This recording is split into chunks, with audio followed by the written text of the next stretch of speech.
Τελικά πόσο καφέ πίνουμε σε αυτή τη χώρα, τι πίνουμε και πού το πίνουμε. Σύμφωνα με την Ελληνική Ένωση Καφέ, τα επίσημα στοιχεία δηλαδή, στην Ελλάδα καταναλώνουμε 40.000 τόνους καφέ ετησίως.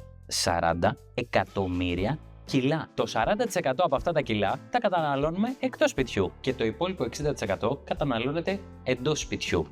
Το σοκαριστικό είναι ότι ενώ η εντός σπιτιού κατανάλωση είναι μεγαλύτερη, η αξία της είναι πολύ μικρότερη. Είναι γύρω στα 400 εκατομμύρια, ενώ η κατανάλωση εκτός σπιτιού αγγίζει σε αξία τα 3,6 δισεκατομμύρια ευρώ. Οι καφέδες με σειρά κατανάλωσης. Νούμερο 1, ελληνικός καφές. Νούμερο 2, εσπρέσο. Νούμερο 3, καφές στιγμιαίος. Και τελευταίος, ο καφές φίλτρου. 8 στους 10 πίνουν καφέ κάθε μέρα, ενώ 4 στους 10 πίνουν 2 με 3 καφέδες την ημέρα. Κατάλαβες λοιπόν γιατί όλοι θέλουν να μπουν στην αγορά του καφέ?